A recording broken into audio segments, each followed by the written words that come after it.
Yeah. Yeah, we got That's great. yeah. There's some people that drove here from like. I talked to some. I was like, okay. oh wow. Yeah. We got their story. It was cute. Yeah, we got their story. It was a couple. Oh no, it was a couple. It was a young couple. Awesome. Came from Philly. Yeah. Oh wow. I'm like, yeah. Hi. I mean, you might want to see, but you know, I'll be back here because they're gonna send folks back here too. Yeah.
Share in the background.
I'm gonna sit back here.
How's everybody? You want to take a deep breath with me real quick? I can use a deep breath. Ready? Let's do this.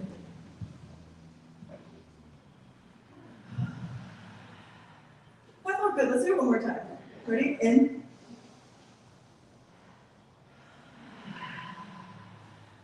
It is so lovely to see you all. If you're in here, you saw me at the door. My name is Lauren Garcia. I'm the intern ED here at NorthStar Church of the Arts. We do healing through creative expression. So we've got all sorts of programs, a monthly Sunday service we'd love for you to attend. We also have an event this Sunday, free ice cream, beat the heat with NorthStar, with Auntie's African ice cream. So she's doing a special flavor smoked sweet potato. It's gonna be fantastic. Are you guys excited for smoked sweet potato?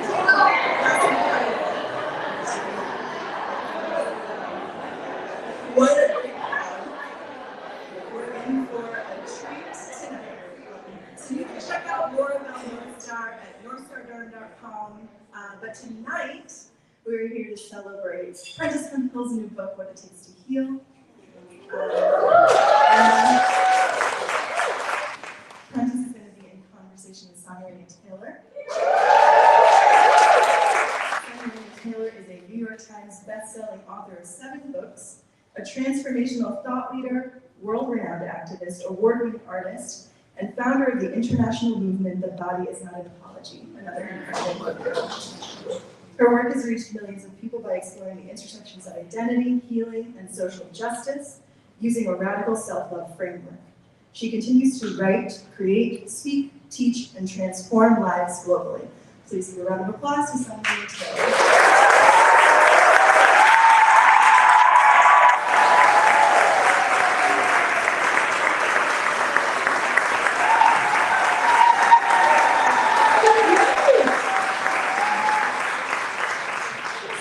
Church full of attractive people. That's what church should be filled with. I brought my purse off because it matches my glasses and I use it all.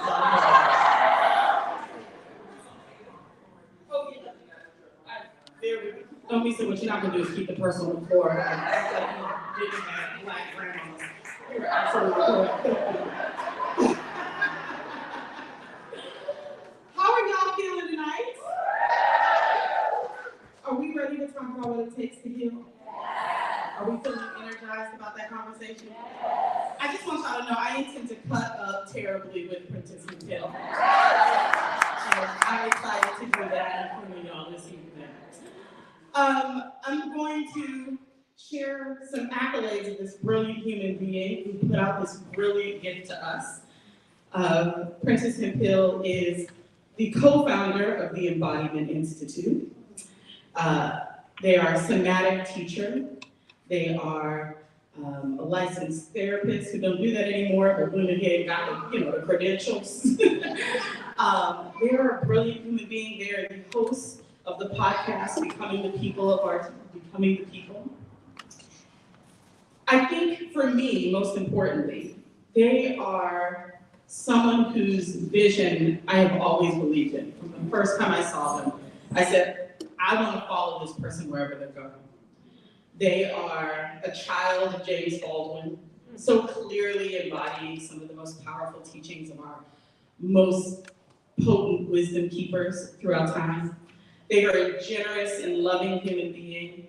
They practice what it is that they have written in this book. And that to me is what matters the most, is that they are an embodiment of what it means to decide to heal such that we might transform the world. And I'm super excited for this conversation. I want you all to start clapping like,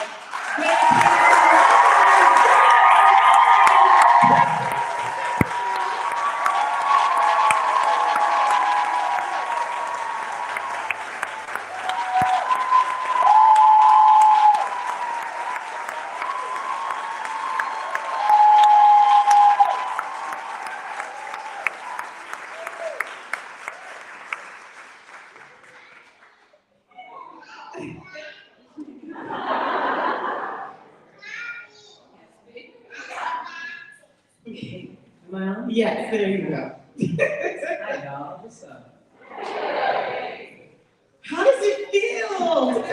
I mean, you're on a tour, so this is how happening again and again and again. How does that feel? Oh, wow. It's an adjustment. It feels like a wave of love. It feels like a wave of love, which then I have to kind of adjust to. Yes, I was going to say, you talked a lot about softening your chest in the book. Have you softened your chest to let in all these waves of love? Probably 10 times since I got out here. Yeah. First, I just want to say thank you. Thank you for this offering. Thank you for this generous and brave and astute contribution to what we need to imagine a new world. Right? I'm curious, you had a card in the beginning that said, someone else asked in the audience, like, how did you know that you needed to write this book? And you said you haven't found a good answer yet, but I'm gonna try again. So, how did you know you needed to write this book?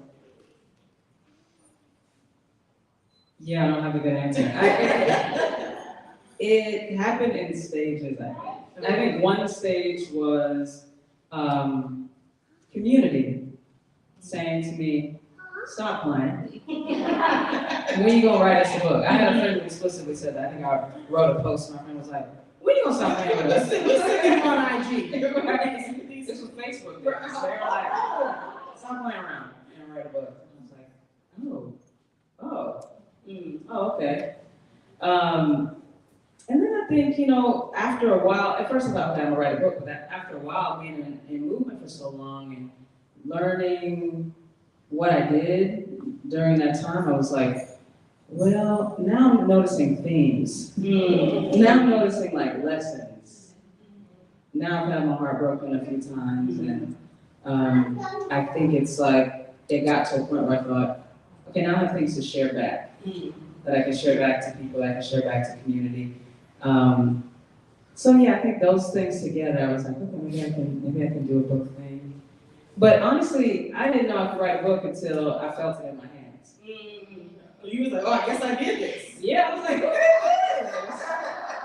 Yeah, I didn't know I could do it. I was pretty sure that I could in the beginning, but then there it is. There it is. We're so glad you was wrong.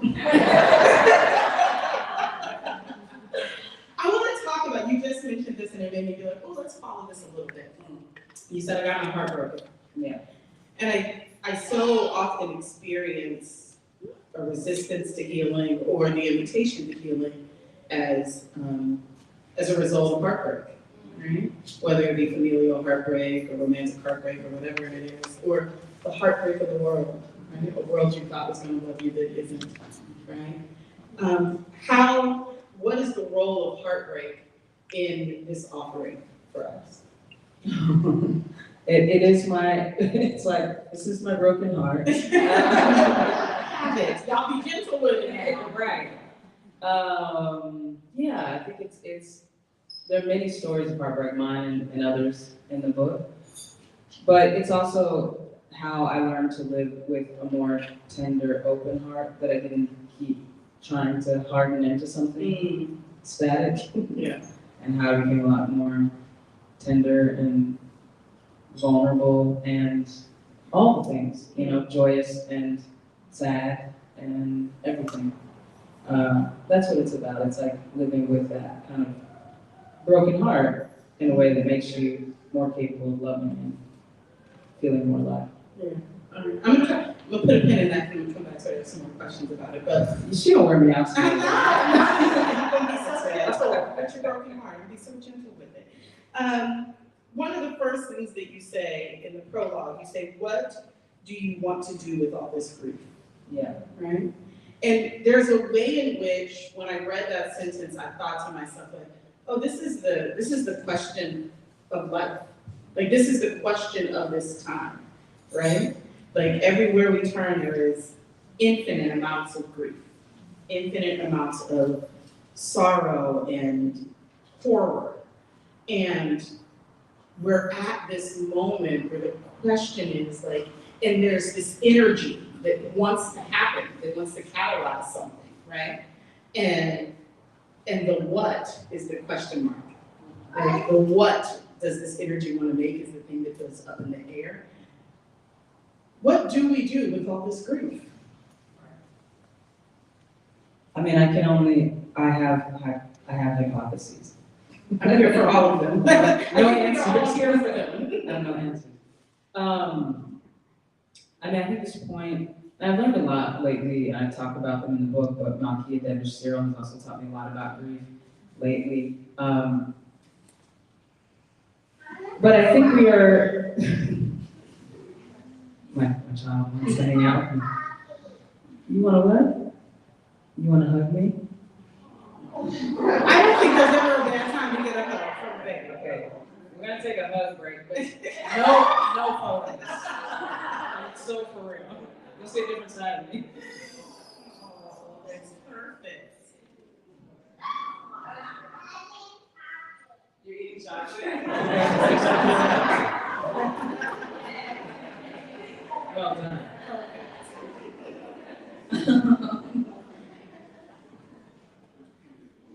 I mean, on some level, grief is embedded into our lives and living. Loss is embedded into our lives and living. And we can do a lot of spiritual things around non-attachment. We can try to circumvent it. But, being a parent, there's a certain kind of attachment I can't avoid. I've been asking all my meditation teachers, I was like, but now that I have a kid, what are we talking about? That's no attachment thing. What do you mean? And then Spring Washington was a teacher and a friend of mine, she was like, yeah, I don't know. She was like, you're the best you can. It's just, yeah, I'm in this thing. Yeah. I'm attached. Yeah. And so there's loss. There's loss, and we will lose what we care about. We will lose each other, and unjust systems make it so that some of us lose more and more often. Some of us lose our own center, some of us lose our lives, some of us lose the lives of loved ones disproportionately, more frequently, more tragically often. So loss is not the sort of thing, yes, it is universal, and then it is the way that our world operates. It's manipulated in such a way that so some people experience, but that's the hope, is that some people experience more while others can sort of safeguard themselves from loss.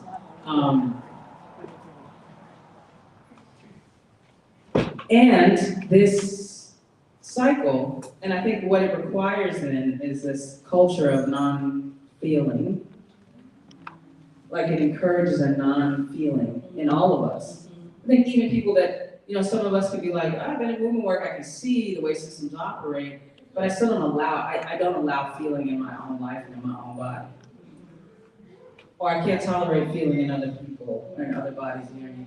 So I think this we're steeped inside of this culture, which is it's an enforced non-feeling.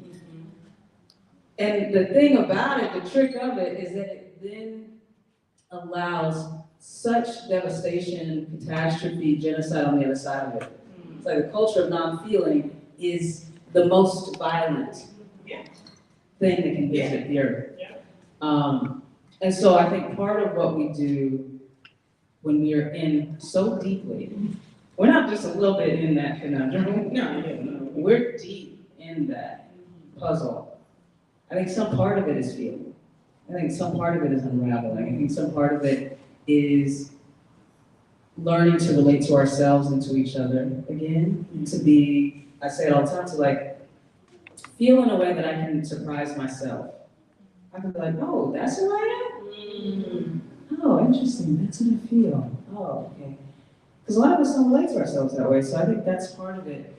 But I think another key thing, and I think a lot of people in this room have been doing this and know this, is ritual. It's the feeling together. It's the generating feeling, connection, and meaning together. And I will say, when I look around the world right now, the kinds of rituals that are needed, it's nothing I can answer sitting on the stage. I think we all gotta figure something. We gotta do some things that we ain't never seen before. or maybe some other people know about, but I think we need rituals on such a massive scale to address the grief, the loss, the devastation,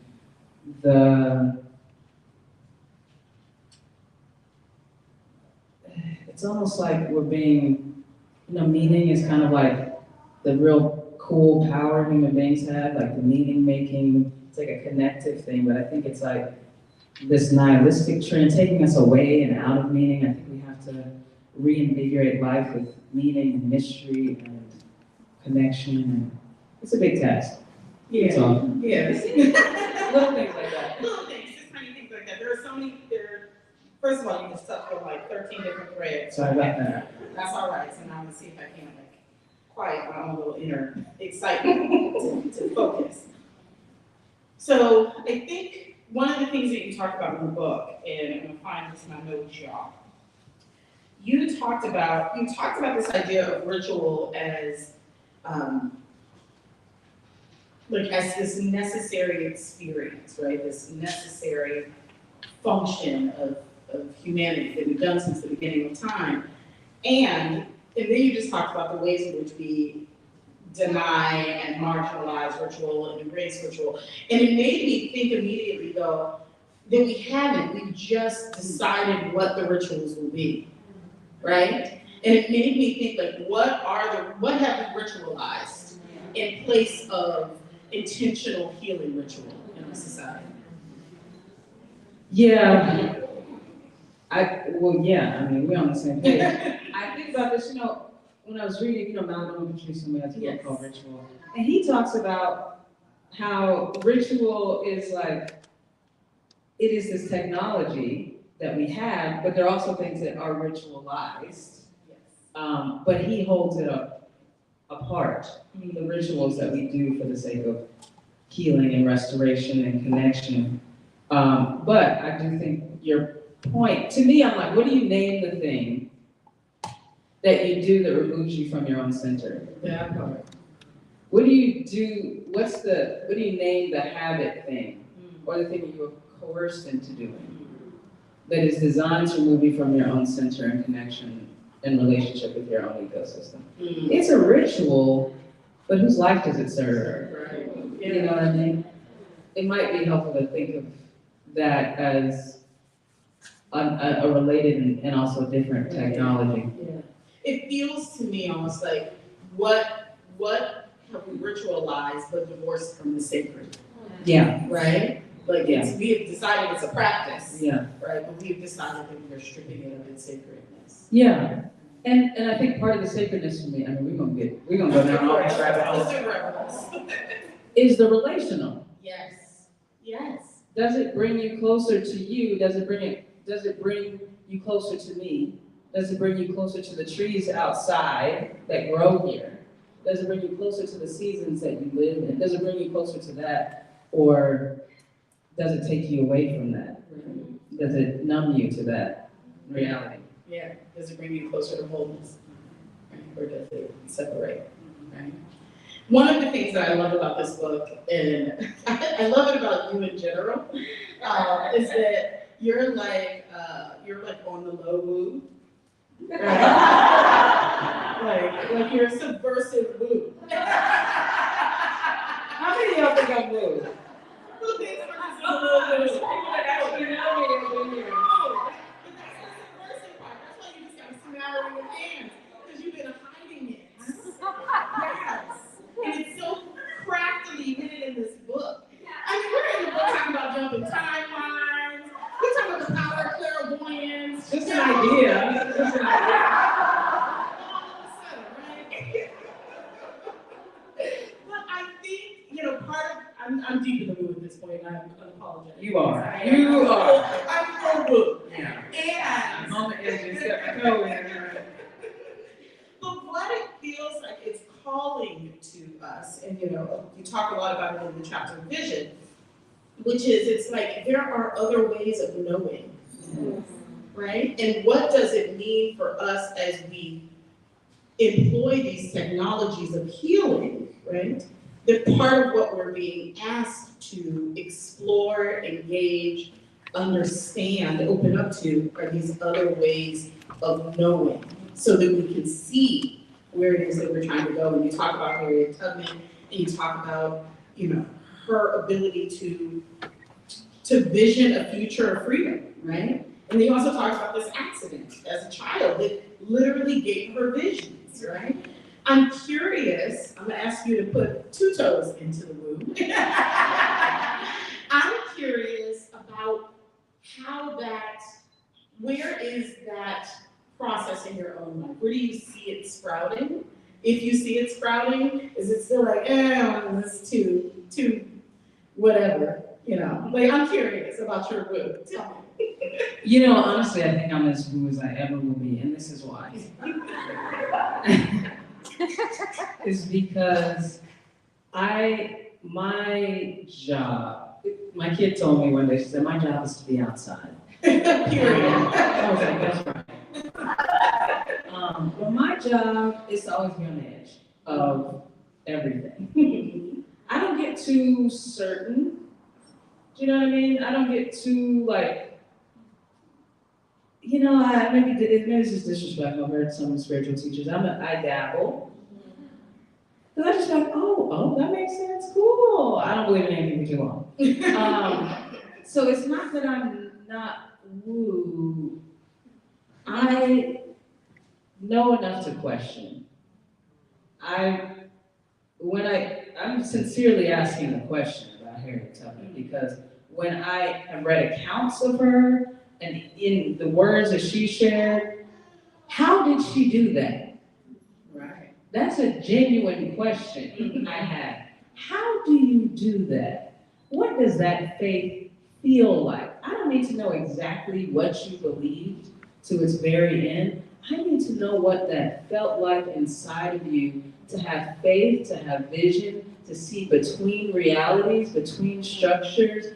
I want to get inside of it more than I want to believe what you believe. And that's kind of how I am as a person, is that that's what I want to feel. Maybe I want to feel everything. I want to feel it more than I create a thing around it. So I'm always peeping in the door and looking in the window and being like, or I come in. I mean, the thing about me too, I love an immersive experience. Like I will go, have y'all heard of Shakori? Y'all know Shakori? I didn't know nothing. I know you know Shakori. I didn't know nothing about Shakori. It's out in the country. And respectfully, a bunch of hippies are out there doing their thing. It is. You said Shakori, I was like, I dated that. It's a different Shakori. There's a festival out here. We stumbled on it, and I was like, I love a whole cultural experience. I'm in here, happy Shakori. That's what they say to each other. I'm in there. I love that kind of experience. I will get all the way in with you and I will leave. And I will always be that way. So I think the part that feels woo and spiritual is in that it is me with the questions. And that's how I feel spirit, is through the questions. And I actually rejoice in the questions because it makes me feel like, oh, there's more life. Life is so much bigger. It humbles me. It brings me to my knees to have a question that feels almost unanswerable, and then I get a hint, and then I get a feeling, or the wind brushes past me and whispers something in my ear, and I just feel so grateful for the question. And that's where I kneel to the question. I love that. I love kneeling to the question. It makes me feel like, as you're talking, I was like, oh, is that not the answer to what made you write the book? Right? I was like, oh, there was a question, and then you felt. Yeah. Okay, y'all can get the secret situation here in Durham. Is that this question is a question. I was out in Ferguson, probably 200 days in to after Mike Brown had been killed and the organizers there were holding it down in Ferguson. I was out there just doing some support work for them. And I was out in the streets with them at the precinct, and there was a lot going on that night. And I felt unsure. of being able to support people's safety, and I felt that there was a big question about the movement at large, a lot of questions. And I was actually in a prayer, walking through the streets in front of the precinct, and I said, what is it going to take for us to heal? What will it take? So that's partly why there's also a question there where I ask it again, but I didn't put that story in the book. But that's sort of where the question, and I remember, whoever you want to call it, the other me that answers the question, or God that answers the question, or whoever I was talking to, was like, you're asking the question, that's all that matters, you just stay on the path of the question. And you'll meet people along the way that are asking the question too. So that's kind of what that is. I love that you stay on the path of the question, you got it, sis. Yeah. Yeah, isn't that a good feeling? That's a good. All right, I want to get in your business a little bit. Let's do it. Because, so, I'm gonna tell the truth. I read the book and I was like, oh, Prentis is out here telling Prentis's business, which is not what Prentis does. At all? At all. Like, there's a reason you're famous for the quote about boundaries.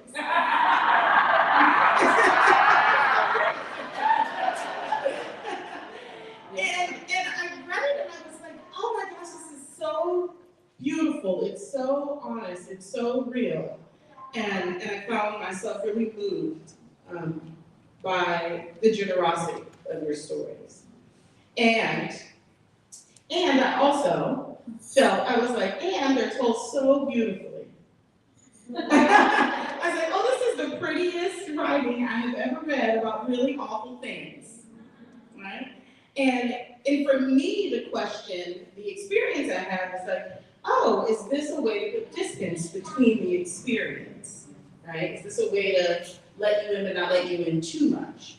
And I'm curious what it actually was for you. Not let the reader in too much. Yeah. Yeah. I don't think so. Only because I feel like I let the reader in quite a lot. Yeah. But one of the things about each story that I shared is that I didn't actually, these are not stories that I haven't visited before. So all the stories that end up being in the book are stories that I'm like, I've looked at that, I've journaled about it, I've talked to somebody about it, I went to therapy about it, I had body work about it. So it showed up there only after I kind of like turned it over again and sat with it for a decade.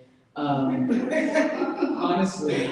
So I think there is something about having spent that much time with a lot of these stories is that a kind of beauty could emerge from them that I wasn't able to really understand. Like one of the stories I talk about, just an early experience of violence in my home.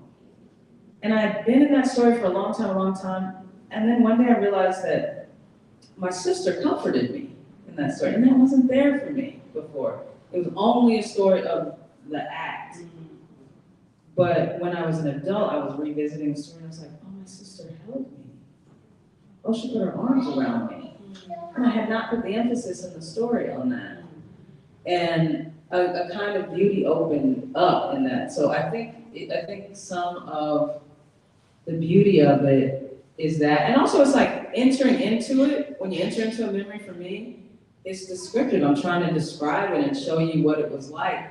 And a lot of it, I'm like, I was actually frozen in that story. I have all these details from a frozen body, and writing it that way unthawed me. It kind of helps me breathe. Yeah. And funnily enough, it's like, once I wrote a lot of these stories, I could like describe them, see them, and as soon as I wrote them on the page, I couldn't get back in. They locked me out. So I couldn't viscerally return to the story. I used to go hang out with them. I used to be like, oh, I would revisit that story when I was 5 again. How terrible it was. I would go back in it periodically to have some kind of, to feel it. But they won't let me in the same way anymore. Wow.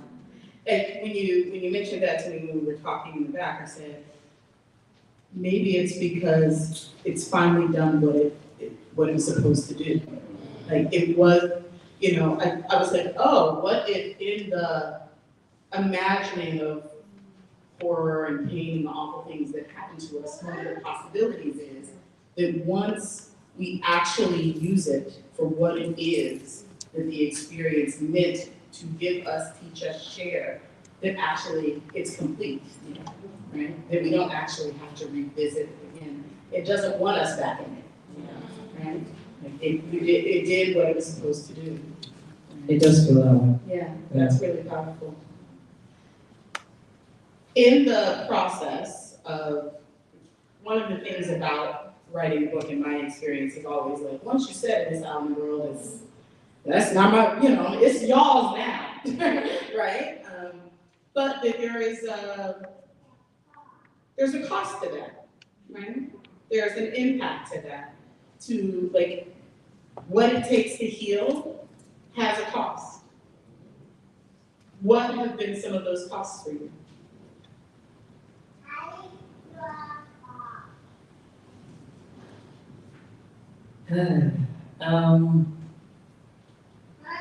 You doing your work doesn't mean everybody else is. You know what I mean?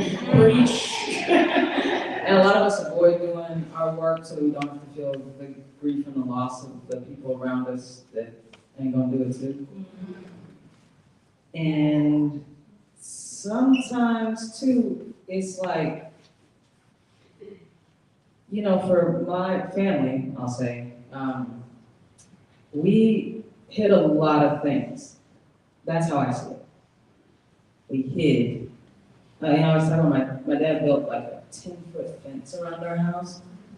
We live in the hood, so it's like, every you see everybody, we just have a 10-foot fence. It's the compound. Yeah, it was like that. We were the compound house, and that's kind of how it felt, So when we talk about boundaries, I'm like, people think, oh, Prentis is so boundary. I'm like, I am so not walled off. I got one of the fences with the holes in them. Right. You can see through. Totally. So, but a lot of the message I got was, don't tell your business out in the streets. Don't tell people what happens here. When you go out, you look your best, you talk your best, you act your best. I better not hear nothing about you acting up somewhere. And I live in a neighborhood where you walk around, everybody knew, oh, you such and such, baby, okay. So, it's like, yes, ma'am, no, ma'am, kind of keep it together. So, there's a lot of that still is in me. It's a lot that has served me. You know what I mean? I can go somewhere, I can put my best foot forward, but one of the things that kept that in place was shame. And just because I'm trying to shake off that shame doesn't mean that my family is. Or all of my family. Some of my family's like, let's do it, I wouldn't do it, but hey. Sure. I don't know. Okay. And some of your family's like, why would you ever talk about that? Or it wasn't that bad, somebody else had it worse, and you don't sit up here and write a story about it. And so explaining, I didn't say this is what it takes to heal from the worst thing that ever happened, because I don't think the worst thing that ever happened to me. But this is mostly, what I try to explain is like, I'm not writing because this story or my story is exceptional in a particular way, but so that people feel not alone in their own story. That's why I'm sharing the stories that I'm sharing. But I think some of the challenge is, having people in your life that you love that still feel regretful about how they were in some of these stories, or they just feel like we don't do that. Yeah. The thing you do when something bad happens is bury it and hide it and never speak about it again. Never apologize to each other. You never look back. And so there's a certain code that got broken. Yeah, I broke the code. And how are you being with that?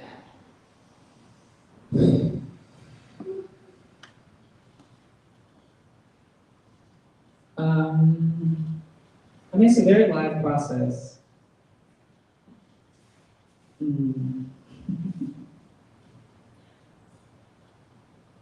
It's not even really a book that is solely about my family at all, but it's very disorganizing to my family.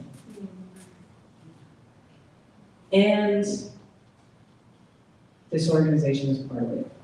I know that from my work, that you have to disorganize what has been organized to do a certain thing, protect certain people, keep certain people feeling certain ways. It's organized. It's deeply organized. It's a legal system. Exactly. And I was in a deeply organized system and I disorganized it. And it changes everything. It changes how everybody relates to each other. And I'm both heartbroken, but I've also been really surprised by who was like, thank you, you freed something, some part of me too. But in the end, I couldn't do any of it to try to control that outcome. Part of the reason why it feels important to ask that is because I think sometimes we receive these amazing works that help get us free and illuminate all these things, and we as the reader forget that there's a cost. We as a reader forget that the person who's willing to dare to disorganize the structure pays for that, right? In a multitude of ways. And part of the honoring of that is the witnessing of it. Right? And the being allowed to say, hey, this cost me something. It cost me relationships, for sure. And I think what it also does is it empowers us to be, much like you've empowered us in this book, to be the holders of the possibility of healing for ourselves. It allows us to then be the holders of possibility for the healing of you in those relationships that were fractured. Thank you. Right? And so then you get all of us getting to hold that as an intention and possibility in your life. And that's how reciprocity works. Right? Yeah. Thank you. Thank you. Thank you. There's so much that one of the refrains that comes back again and again is all the things we do to not feel, right? And the role of feeling in the role of healing. Why don't we want to feel? As a Scorpio with 6 placements, all I do is feel. That's true. It's really all I do is feel. So I'm like, what y'all mean you don't want to feel? Like, this is where all the good stuff This is.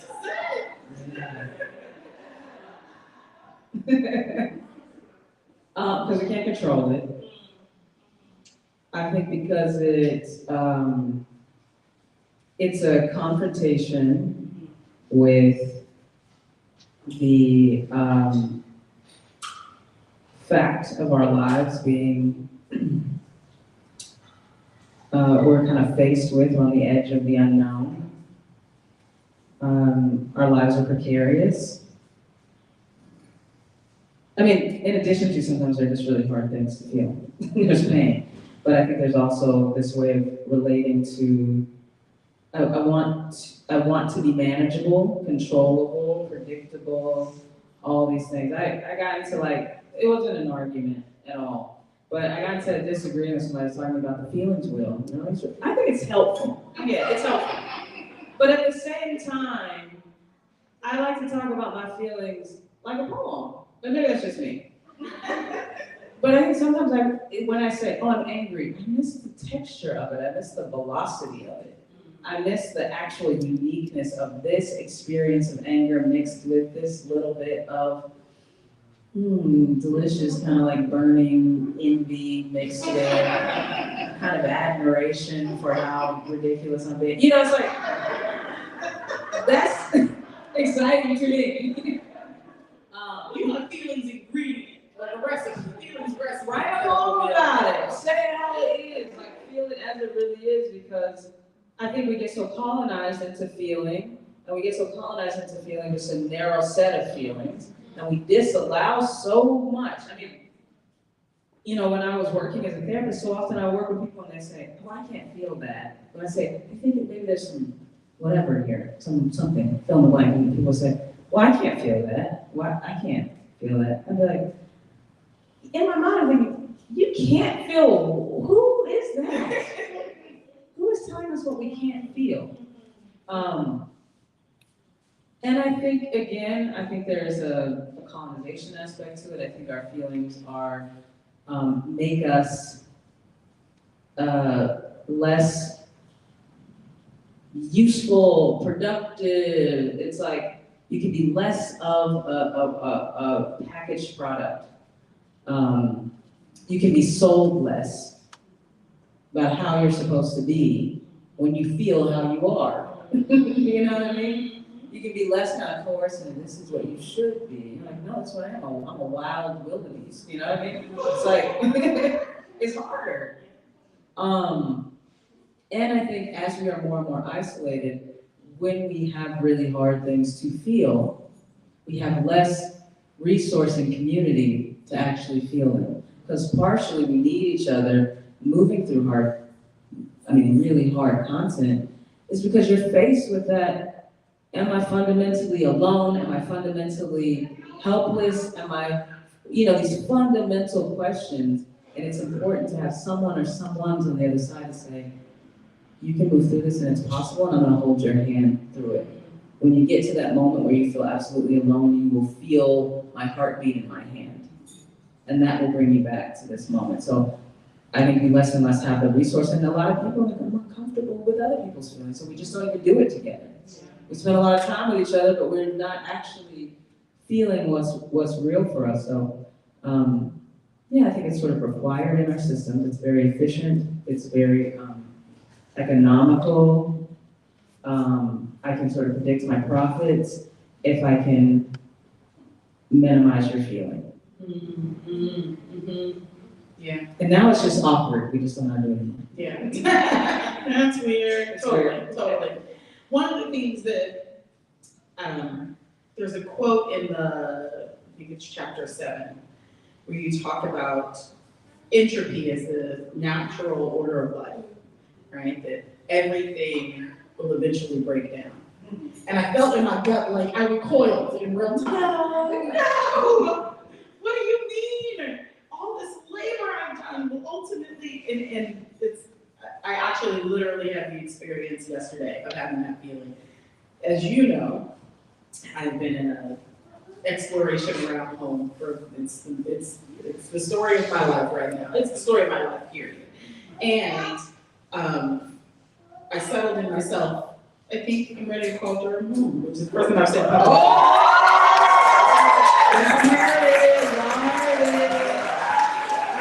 I said that out loud. You said it. I got surprised by that. You said it. You heard it. Y'all did it. Oh, So surprised. You said it in the voice memo. I didn't think you were going to say it. I didn't think I was going to say it out loud either, but it's a live stream, it's recorded, Right. it's real. Wow. That's good. Let's get back to you. Anyway. So, well, one of the things that came up for me as I was thinking about home and landing place, and one of the processes of my sort of leaving home the last time was all of my giving away all my things. And I had a moment of utter terror at the idea of getting home again and getting the things and then having to give it all away again, right? And it was this idea of just because you got something doesn't mean that it will not dissolve, right? Just because something is intact right now doesn't mean that it will remain intact. How do we be with that truth and still endeavor toward healing? You mean if everything will fall apart? Yeah, if everything will fall apart, why heal?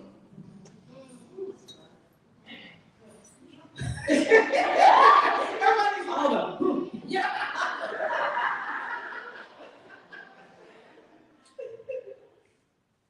One of the things I talk about in the book is, to me, healing is not, it's not getting to the promised land, first of all. It's not like, and then you're great. We can just sprinkle it on other people. It's like a 21 seasoning salute. Right, exactly. That's not how I experience it. To me, it is an orientation to living, to being alive and in relationship. it's an orientation to myself and to my history and my story. That's what healing is to me. And in part, I mean, I think the fundamental question is why I do it in the first place. I think it helps me to arrive more in now than I would have if I hadn't engaged in it. I can be more here. And when I can be more here, I can be more with you. I can be more with my friends. I can be more with my family. I can be more here and choiceful. And to me, choice has lots to do with freedom. It's to be able to perceive and choose and experience choice has a lot to do with freedom. So I think, when we don't do that kind of looking and exploration and feeling, our choices get reduced. Because we're playing out scripts and reacting to past moments and instances. We don't even know it. And we think it is our personality a lot of times. I'm just like this because everybody else is just like that. And so I'm gonna act like this. But we're stuck in time. We're stuck. And so partly that's why it healed for me. But I think the other question about entropy and everything falling apart, and this is where I'm gonna be woo, is that I think, so woo more. I think healing also, how do I say this? I was watching Couples Therapy last night. It's like my favorite show. I love it so much. And Horn is a Scorpio. Of course, because Horn is. I'm like, peeking out from under the chair. I'm like, Horn, where you at? Well, she said a very Jungian thing last night, which was like, the more I go into myself, the more I experience, not last night. When I was watching it last night, I don't know. When I go into myself, I experience the collective. And I say that because, everything falls apart, but there's a me that is like Prentis Hemphill, who was born on this day, or whatever. And then there's a me that is connected to you. I feel really aware of that. And I didn't know how to access that until I did a lot of work and body work, in particular somatics body work, which I was able to feel into a different me than the one that I had narrowed myself into. I have a me that is much more collective. And so everything falls apart, but then there's also a constant. There's also something, like aliveness, that I also am. And so everything falls apart, but then everything Falls together. That part. that. So I heal in part so I can live from that place a lot more. Tell me about how somatics is such a foundational piece of this healing work. What has it made available to you? What can it make available to us? What a path I stumbled on, because I really didn't have no business. I was like, how did I get here? What are people talking It's about? such a core. It is such a core. I was like, went in a row. I accidentally stumbled, honestly, into those rooms, and it changed the trajectory of my life. And somatics being, oh Lord, the thing is, I've been doing this for 100 years, and every time I'm like, how do I explain what this is? But embodiment is really the term I use, and I've learned a lot from somatics and teachers of somatics. But being able to live inside the seat of myself, being more aware, building awareness, growing awareness of how I am, what I do, and practicing the things that I want to be practicing. It's a part of the book in that, it kind of runs through, I really only do one deep dive on it in the book, but I think the question of how do we, not perfectly, but how do we more and more be who we say we are? How do we not just have analysis? Okay, the other thing about being in a movement, sometimes we have real sharp analysis, we know a lot of things, we know how to treat people. And so then I'm like, what's the something? all the way together. You know what I'm saying? Or we don't know how to treat each other, we don't know how to be accountable for the things that we do. Loving and generous towards one another. All that. And so I'm like, okay, well, we have analysis, but who is it that we're who is this for? It's not for the people sitting next to you, not for the people you're working with, not for the people you're organizing with. It's for us. We have to create it amongst ourselves, and it ripples and grows and is felt and changes people. But first, we gotta feel it. You know what I mean? Years ago, I remember thinking, I'm never following nobody that don't seem like they know how to feel freedom. Say it again. I follow. I mean, there's people I follow. There's people that I'm like, I trust this person to lead me in this regard or in this realm. But I can't follow people that I feel like they don't feel freedom. Or they don't embody the love of living and freedom. That's who I want to follow. People are like, yes, it's hard to feel. Yes, there's conditions and pressure. But I make a space, I carve out a space to cultivate this experience of aliveness, of love, of freedom. And it's from that place that I move, because I want that to spread. That's who I would follow somewhere. But a lot of times I was following people and I was like, do you even like anybody? This to work? Where are we? Against the thing. Right. But not for a thing. Yes. And sometimes we gotta be against, but the against is we don't knock down these obstacles. You know what I mean? Because of what we see beyond. And that's what I want to follow somewhere, or that's what I want to be with on the way. I don't remember what the question was, but that was the answer. You know what I'm saying?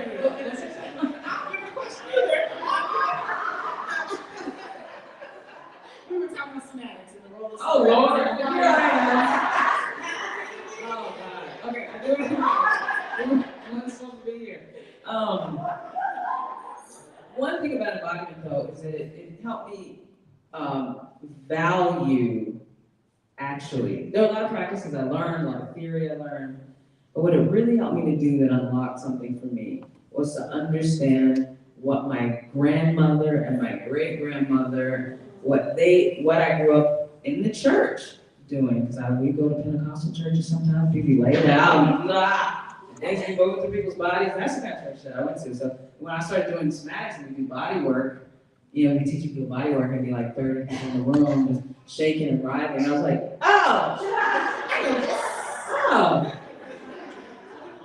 I grew up doing this. I grew up feeling what we call the spirit moving through. And in body work, when I do somatics, that's what would guide me.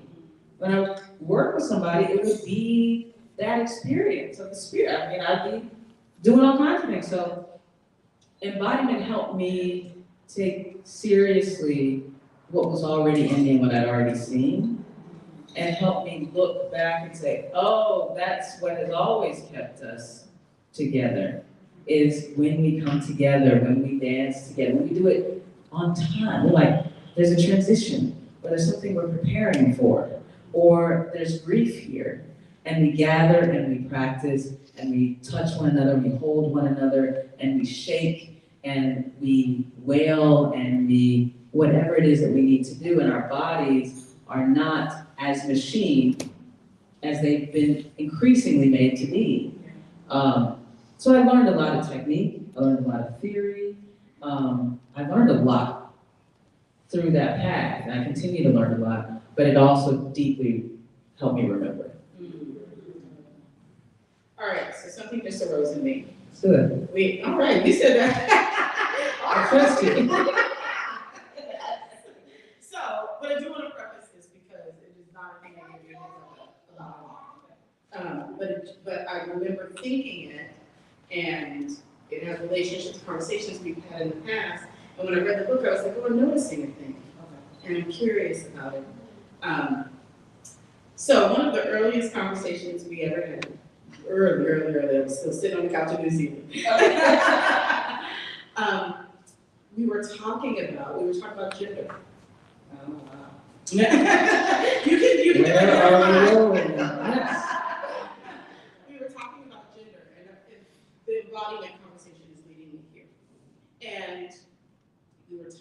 about the experience of Black womanhood. And you said something to me about, I can't remember exactly what it was, but you included yourself in the conversation of Black womanhood. And then you said to me, this may be the first time I said this out loud. That was like 4 years ago. Yeah. And as I was reading the book, I saw again this beautiful inclusion that you let yourself be in this conversation of Black womanhood. Yeah. And I was both deeply moved by it. I know you said that. And I thought it was so beautiful, and I thought it was so powerful in the conversation of, like, in a world that is really committed to the binary and wants to do things. And in a world that is like, you will be this, and once you define it, that's what it is, right? And that still, no matter what we're talking about on the far left or we're talking about on the rigid right, we're still talking about, and once you said it, that's what it is. Yeah. Right? Yeah. We created rules. Yeah. And I see you define those rules, and I'm curious about what that journey has been as it relates to your own healing. And in what has embodiment given you access to inside of that journey for yourself? Right. I told you I was gonna get into business. It just came, I was like, oh. I mean, we don't have all night. Who says? I mean, in that description in the book, I was actually, can I do this? Because I also identified as trans. Yeah. And I also identified as a Black woman in a particular way. And I was like, can I do this? And I was like, well, who would you ask to tell you besides yourself? So that part. I did it anyway because transness freed me. It brought me to myself and continues to. I think I will always, to me, that transness for me is movement. And movement is staying close to my own expression. And so that, I feel like it's such an important part of our world and society. I feel like transness is so necessary and we don't understand the medicine of transness. And what medicine transness has been for me. And I think the Black womanist part is that I actually felt excluded, felt kicked out of the club. And people be like, Black women, and I know some of it was respect, and then some I was like, well,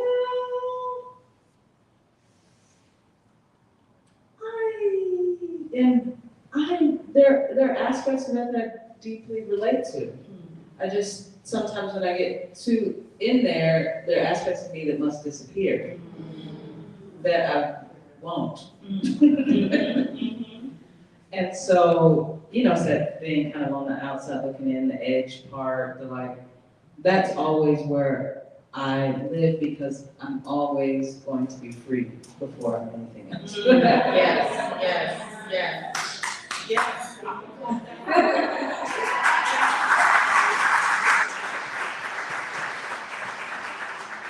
So I think it's just all a journey. I mean, and that's why transness will always be, but it's always a journey. And this is live stream. Okay. Yeah, I'm not even gonna do all that. That's I'll leave it right there. We'll talk about the rest later. Maybe the next one. We'll talk about sex. Okay. All right. Thank you for that. What I think it brought up for me, and your response, what it brought up for me is like, what does it mean to be our most expansive selves? Yeah. Which means we don't have to leave any part of us. Yeah. Right? It means we get to be all of it. Yeah. What if the list only ever gets longer? Yeah. Right? Totally. I love that. I think mine will. I got a little notice for 5 minutes. Is that 5 minutes before we start taking other questions, or is that 5 minutes before we take questions? Sweet. Okay. Thank you.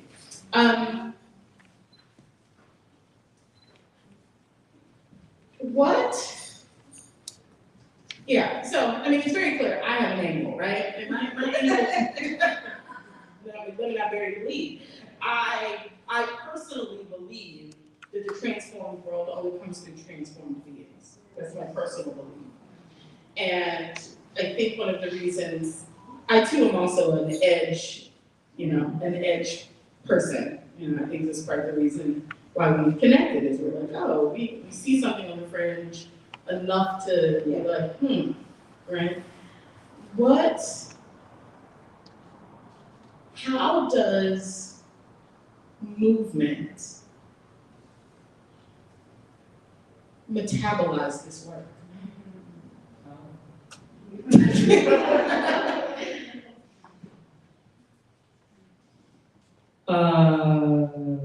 I felt really nervous when I wrote it. One, for some of the reasons we talked about, there's a lot of stories in it. But I was like, a lot of people I know are gonna be expecting this to be like, the most intellectual thing that ever was written about healing. And it's gonna have the perfect analysis on everything. And I felt like there were people that were encouraging me to write that I was like, oh, you're encouraging me to write a book that I'm not writing. I'm not writing that book. I'm not going to, but somebody is. And I did that in part because I had multiple agendas. I had one agenda was to, there's a lot of people that want to only talk about healing in an individual way. I'm going to heal myself, and the rest of y'all, that's another world. I don't know what's going to happen, I'll be happy. And I was like, hey y'all, part of it is these conditions. And we don't just turn away from these conditions.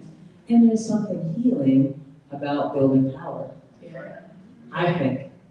Because our power, collective power, sense of collective power, I think has been stripped from us. Like we should feel both humbled by the world and like we can impact and create the world. We should feel power in our lives. And I think there's folks that want to tune that out. And so I was writing a book in part to say, no, we can't tune that out. We can't tune that out because we're tuning out the realities of some people's lives, and we're tuning out, I think there's something freeing about our responsibility to each other too. Freeing is not just, again, I'm not attached to anything. Freedom sometimes is being involved with each other and with our lives. That was one part. But then the other part was, I was like, hey, folks in movement, we have big work to do. There's something, and it's beyond movement to me, but it is movement. It's like, there's a lot, our world is, it's, we're at an edge. We're at an edge. And at the same time, a lot of movements I've been a part of are kind of shrinking in numbers, inability to organize over the long term. And part of it is there's a lot of people with broken hearts. Part of it is how we treat each other. Part of it is forgetting where we're going, where we're headed. And keeping that in our hearts and minds of what we're trying to build, and remembering that we build it every time we engage with each other. Every time we talk to each other, we build a piece of it. And so I wrote these stories in this way so that people couldn't kind of escape the feeling of it. I tried to write it tender, so my hope is that it will make people uncomfortable in a generative way, that it'll disturb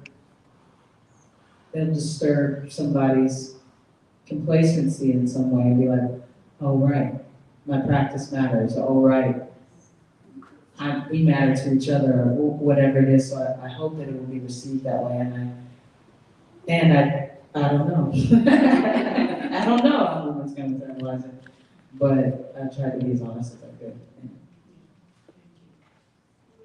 I think we're gonna let y'all ask some questions for a little bit. Does that feel good? Okay.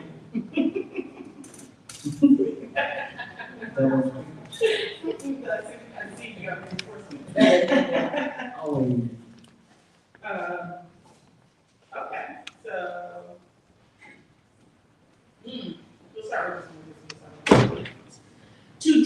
and consistently feel can be very exhausting.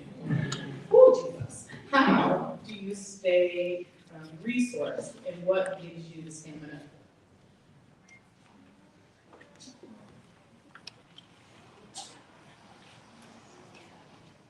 I'm pausing because I do receive this question a lot, and I do understand it. It's exhausting, especially when it's like there's so much that we have to face and process. And I just did a podcast episode with Vivian Sansoy of Housing and Seakeeper, and one of the things she said in the episode was, you know, she's been numbing. And she had a conversation with an elder, a Black Southern elder, who was like, sometimes you have to take refuge. And you don't have to try to feel everything, you can take refuge. So most times you might take refuge. And I think there's this part for me of like, I'm sometimes resourced by all there is to feel. Because the only thing to feel is not just the hard things. Sometimes what is to feel friendship. Is to feel, you know, my child, before I came out here, like, touch my face like that. And to really feel that and let that in. To feel love. To feel in the world.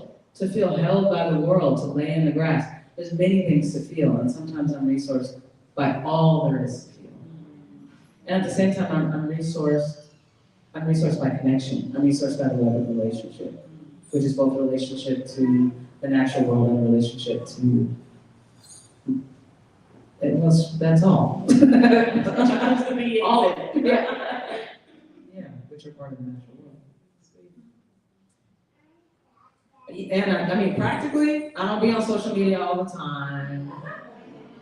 Practically, I'm resourced by going to bed. I'm resourced by moving my body every day. I'm resourced by prayer, meditation. I'm resourced in those ways. Why are you no longer seeing clients, and what is the wisdom in that choice for you? I see like 2 clients at a time. Because I'm doing so many other things, and because I want to help support people who want to see clients to develop their skills and practice.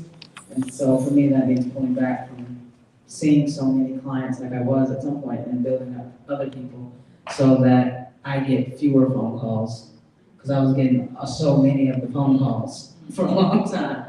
Hey, can you just constantly. So I was like, dang, there need to be a lot more people that, you know, people trust and have the skills, and so that's how I'm spending this era of my life, is supporting other people. So we have 2 questions on index cards. I think we have a little bit of space for a couple more if there's anyone who has a question in the audience who decided we're willing to go rogue. However, allow it to be a question, please, and keep it brief.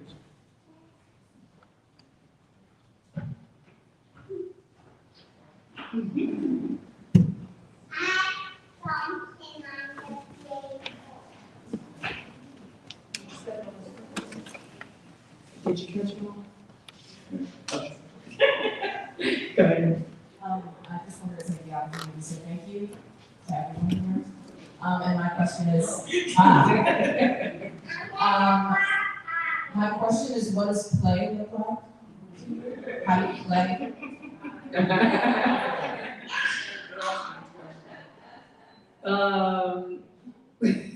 Well.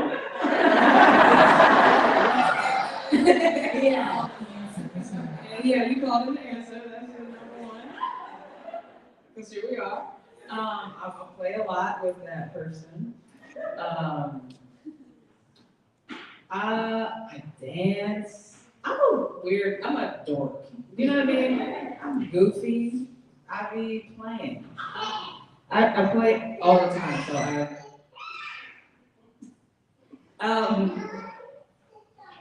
I play like that. I move strangely every day. I have this game, I'll be like, find a way to move that you've never moved before. Every day. That's being weird. I laugh a lot. Like I said, I'm very goofy. Bailey's like, yeah. But it's not that I even make time for play. I am a playful person. I'm a silly person. It's at the core of me. I be telling jokes. I have a very dry sense of humor, but it cracks me up inside.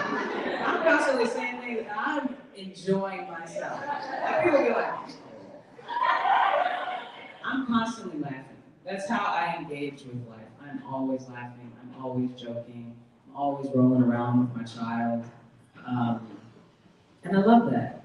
That's just, it's really my orientation. I'm silly.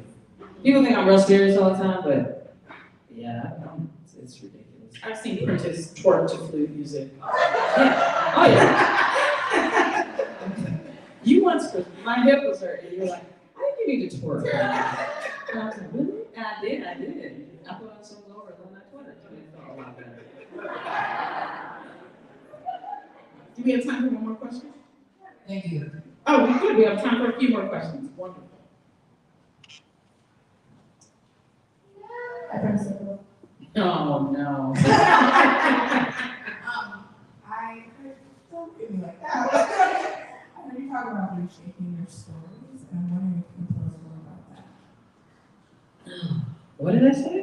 You're talking about how you had an experience in the childhood when you went back into your room, Oh. your sister was there. So I'm wondering how you can talk more about how you can approach stories from different angles and find new things. Yeah, I love this person. I love to hear that. That's one of my teachers right there, truly. Oh.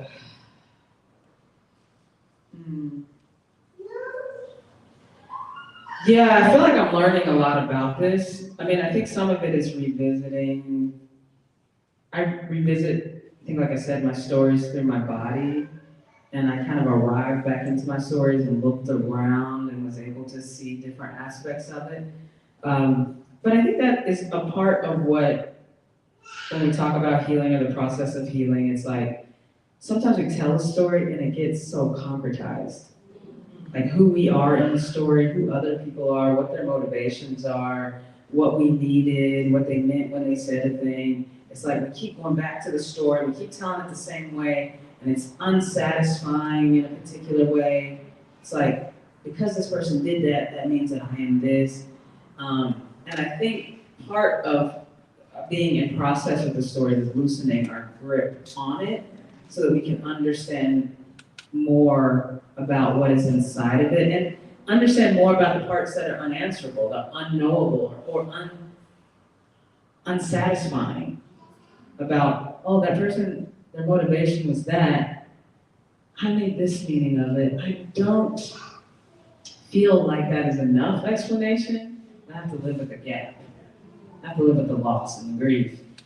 And a lot of times we're not willing. I mean, a story with my dad that I told a lot is like, once I kind of stopped, so mad at him for so long, and I had good reason to be mad, but I realized that I was not only mad, I was still wanting him to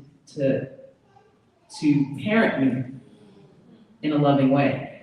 And he was like, nah, I don't do that. You know what I mean? He's like, I'm not gonna do that. But I was still mad because I was still trying to get it from him. And once I was like, oh, there's a move that we do in Somatics that's like, it's bedtime. That's an I quit move. Once I quit the dynamic of still secretly wanting this from him, and I grieved the loss of never being able to receive it, everything, I changed. Who I was in the story suddenly shifted. Where I was suddenly freed up to get that need met elsewhere.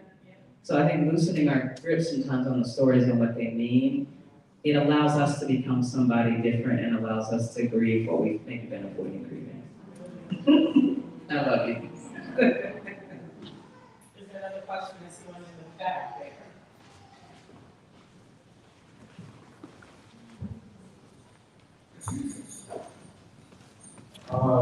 So my question is just, like, when we're recording stuff and writing stuff down, we tend to be freezing conversations in place, and we're trying to be led by questions instead of led by supposed answers.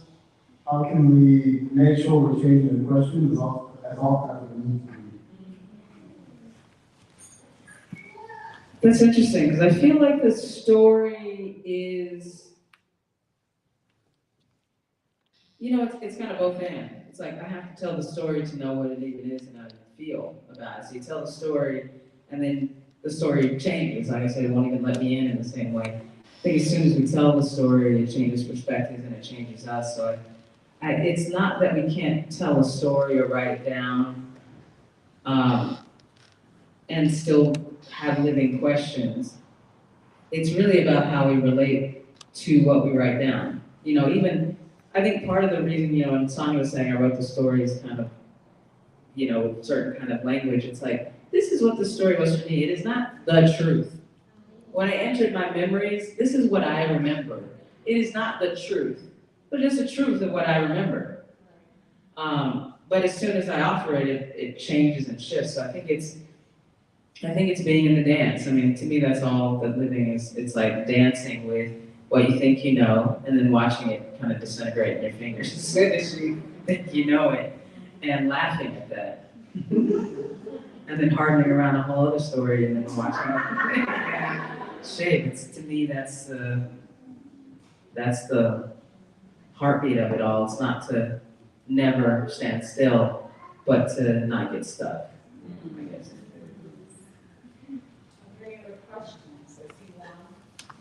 What are you seeing these questions? What are some rituals that make you feel alive? Dancing with people is number one for me. That's my main, that's when I have God on the main line. I'm dancing with people, honestly. And I don't do that much anymore. I don't even know where to do it in Durham, I'll be perfectly honest. Where y'all be doing that at? Where?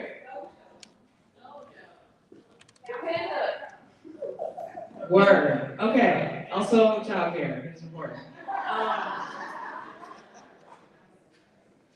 Yeah, dancing with people is a ritual that I love. For a long time, somatics, training spaces, gathering with people and doing that work, that has been one of the deepest, really, ceremonies of my life. I've been doing healing work with groups of people and just continuing to do the spiral down and in. And hopefully we'll be doing more of that here. Yeah. Being outside, I'm outside every day. The private rituals, like I said, I dance almost every day, a little bit somewhere. I definitely move strangely every day. And yeah, I think those are some of the things that I love being outside. I'm an outside person. Well, when you're young, your parents be like, "You smell like outside." Yeah, that's me. Yeah. One more question? Yeah. Oh. There's just a question from the live stream. Oh, hey, y'all. Hi, y'all. What's up? They love y'all. Love you back. What has been most surprising and/or unexpected along your ongoing journey of entropy? Of entropy? Yes. What's been surprising? We really do age.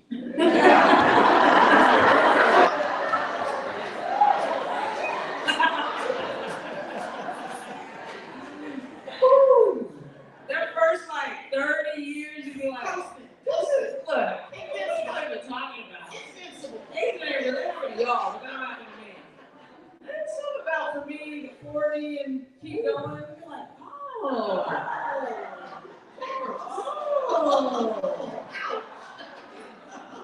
entropy in this way.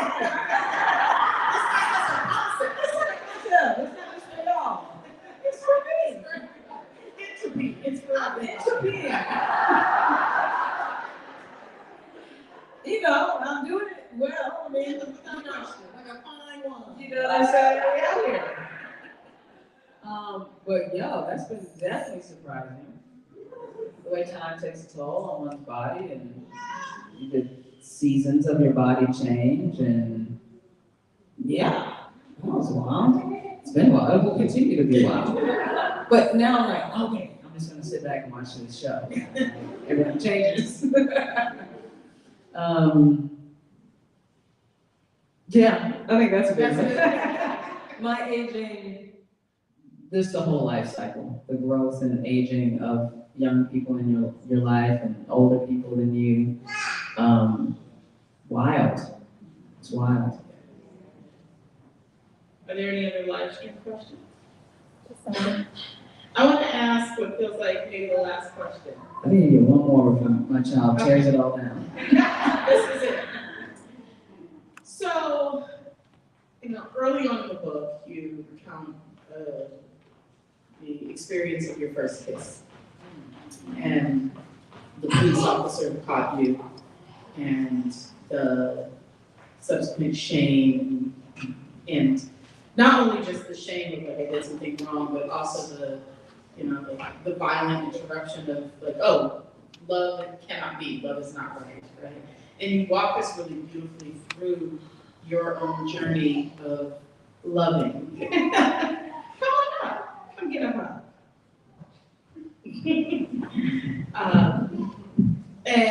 And you walk us really beautifully through your own sort of radical self-love process.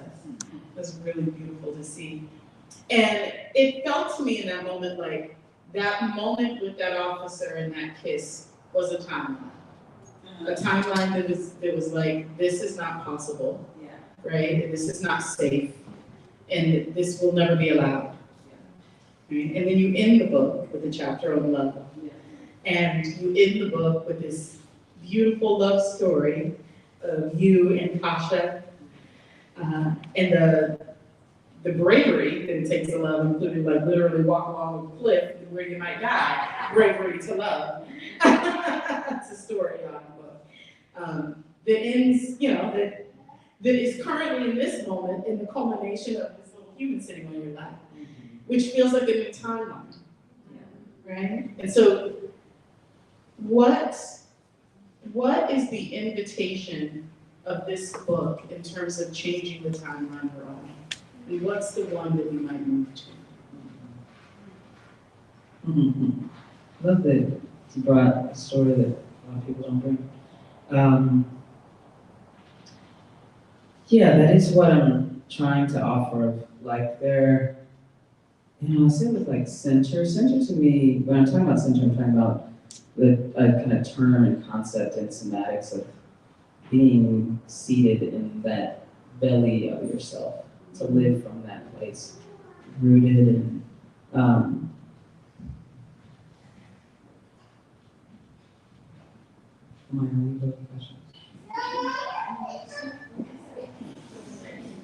I get off the stage soon. But I also think about center as a dimension, not just as like it's breathed into our bellies, but time is different for me there. My sense of history and connection is different from there. Who I think I am is different from that place. And it's almost like a field, I've experienced it almost like as a field that includes my own center, but it's just like my ceiling in a way. Like it really extends beyond. And partially I'm saying there is a place, meet me there.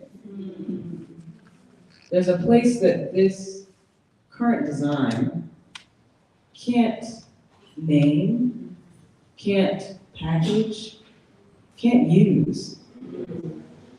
And it is a place where our power actually originates. It can move beyond. See, it's what the Harriet thing I'm talking about. See beyond. And I'm trying to say, meet me in that place,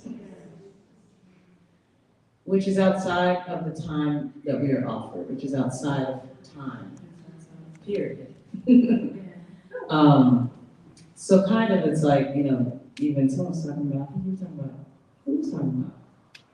This, the way the boat feels, you were, the way it feels, the size of it, I don't know, in some ways it's like, this place I'm talking about, this place outside of what you're told matters or what life can feel like let's meet there. It's like a maroon, as you talk about in gold, and Black Organizing for Leadership and Dignity. Meet me in that place outside of this world, you know, in the woods. And let's plot there, let's build there, let's practice there, let's play there. That's what I'm trying to help us remember. And I'm not the only one. I mean, you are one. There's so many folks in this room that have been doing this work for a long time. But let's keep reminding each other to meet in that place, in that grove, in that hideaway that is also everything. And let's imagine from there, because we can get so reactive to what they're taking. We forget then what it's for. We forget what it's all about, which is the thing they keep not being able to include in what they sell us. So, yeah, that's what I'm asking. Let's meet in that place. You said that you won't be following nobody who you can't see freedom in them. No. And I want you to know that I see freedom in you. I believe this room sees freedom in you.